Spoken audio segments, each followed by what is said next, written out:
Hi readers, welcome back to my channel, Lila Wanders and Reads, and welcome to my weekend books, which is probably the worst week I've had in a very, very long time. This week, I've only read one book. So, I'm going to actually try to read what they're about. I didn't bring my glasses here, since I have very little to talk about. The one book that I read was The Changeling by Victor LaValle, and I'm gonna have to put my other little light on. Woo! Turn it down. Ooh. Sorry, I have to put my other little light on so maybe I can see a little bit. So, when I picked this up, a lot of times I feel that Victor LaValle is associated with horror, but in my opinion, that's not really what he writes. To include Lone Women, which I absolutely loved. I just liked The Changeling. The Changeling is really more of a fairy tale. So, had I gone about it like that, I think I might have appreciated it a lot more.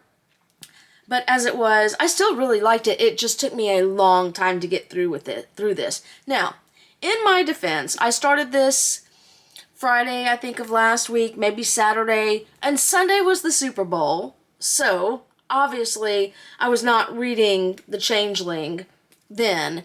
And then it took me a little bit on Monday. I couldn't settle on Monday. I was tired, still kind of hyped up. So I finally, Tuesday, Wednesday, finished it, and it took a long time.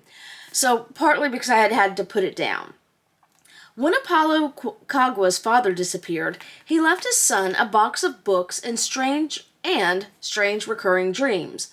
Now, Apollo is a father himself, and as he and his wife Emma settle into their new lives as parents, exhaustion and anxiety start to take their toll.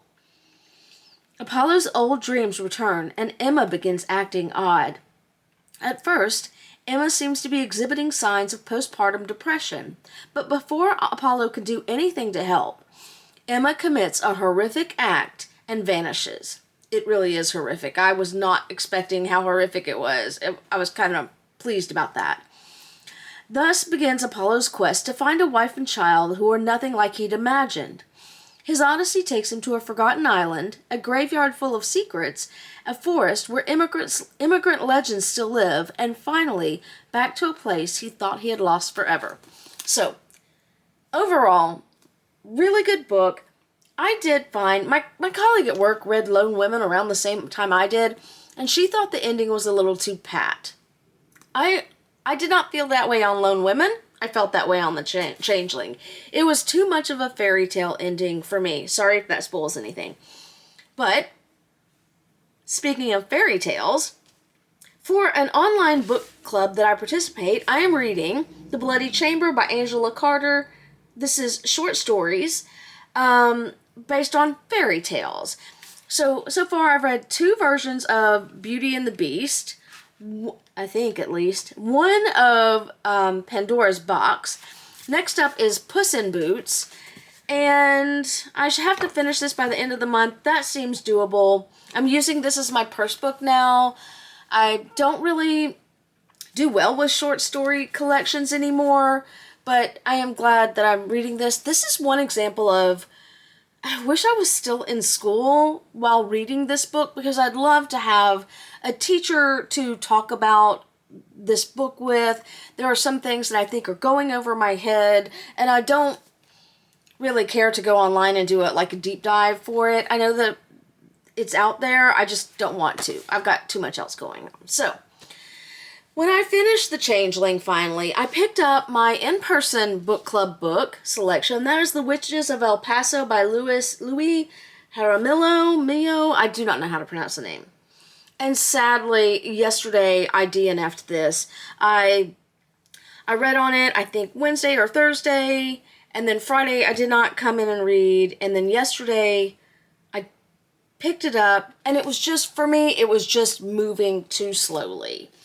I really wanted to like this, and I thought about kind of skimming through it, but it took me like 2 or 3 days to get this far, like 50 pages, and that is not me as a reader.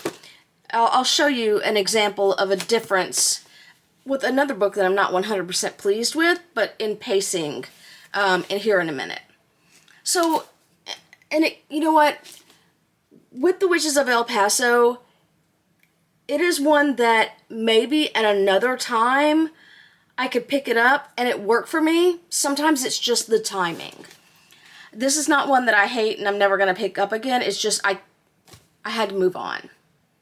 Something's amiss in modern-day El Paso, where the lines that separate reality and the supernatural seem to be blurring at an alarming rate, and one family is about to find themselves at a border that may be too dangerous to cross. Ambitious attorney Marta knows where real power lives in this world, in money and blood. Her work as a lawyer has underscored this sober reality, a contrast to the colorful stories her great Aunt Nina spins about La Vista, the magical gift Nina claims they both share. I love magic, I love women. It could be that this is written by a man, and so I'm not feeling it, because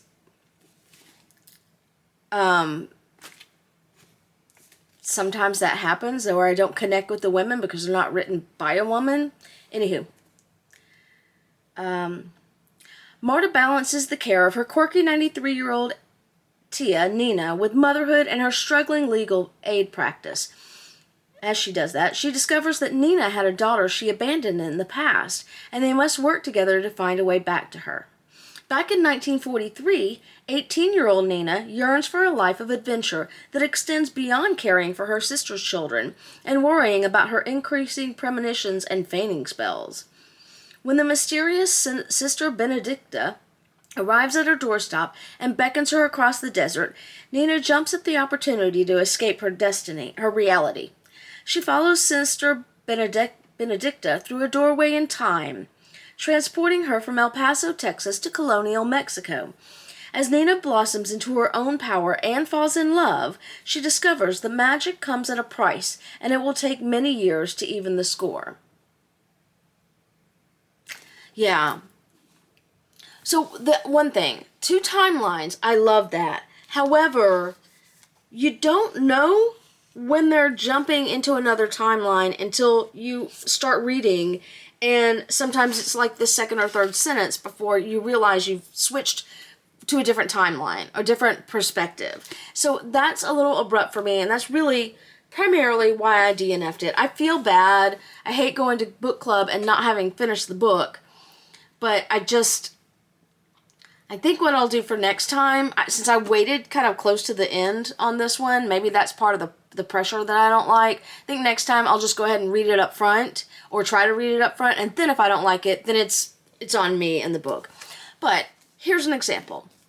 I'm currently reading Jodi Picoult's Lone Wolf. I picked this up at the used bookstore yesterday because I don't know why. It looks decent, and it is decent.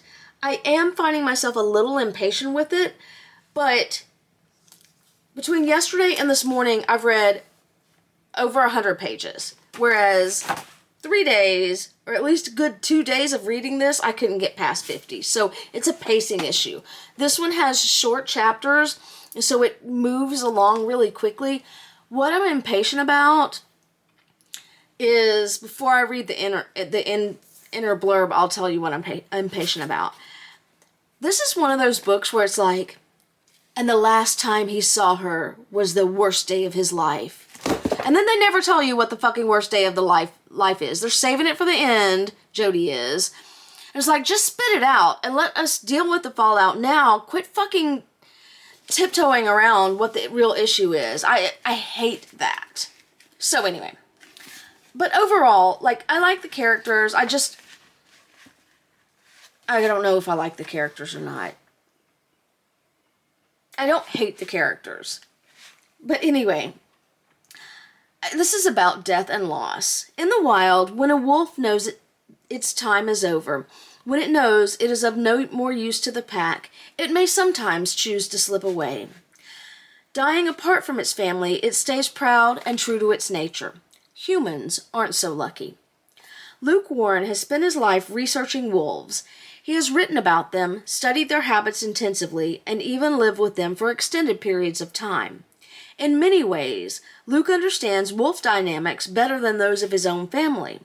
His wife, Georgie, has left him, finally giving up on their lonely marriage. Okay, not finally. I mean, by the time this starts, they've been divorced for a while. She's got a whole new family. His son, Edward, 24, fled 6 years ago, leaving behind a shattered relationship with his father. That's one of the things. You don't know what shattered it, and she keeps teasing it, and it's like, just spit it the fuck out. Anyway, I'm going to stick around for this one, though. Again, the pacing is the thing. Edward understands that some things cannot be fixed. Though memories of his domineering father still inflict pain, I don't know that the father was domineering. Nothing I've seen in Luke is domineering. Neglectful, but not domineering. Then comes a frantic phone call. Luke has been gravely injured in a car accident with Edward's younger sister, Kara. Suddenly, everything changes. Edward must return home to face the father he walked out on at age 18. He and Kara have to decide their father's fate together. Though there's no easy answer, questions abound. What secrets have Edward and his sister kept from each other? I'd sure like to know, and I almost would like to skip to the end, except pacing, and those little things annoy me, but not enough to quit because I'm involved, I'm invested. What hidden motives inform their need to let their father die or to try to keep him alive? What would Luke himself want? How can any family member make such a decision in the face of guilt, pain, or both? And most importantly, to what extent have they all forgotten what a wolf never forgets? That each member of a pack needs the others, and that sometimes survival means sacrifice. So where I am in this book is published in 2012. So I hope I'm not spoiling anything for you, but where I am in this book, it says everything points to Luke dying, but you're reading on the page in parts of it Luke's perspective. I don't know if it's Luke's memories, if he can come out of this. There's a part of me that of course hopes that he can, and I'll be happy with that, but I'm preparing myself that Luke's not going to survive because nothing says that he will. Nothing so far says that he will.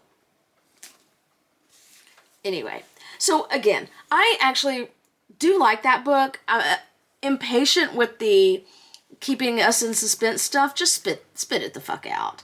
But again, it's a pacing issue, and I always know when I'm in someone else's POV because the chapters are labeled like that, and there's different font and italics sometimes. Anywho.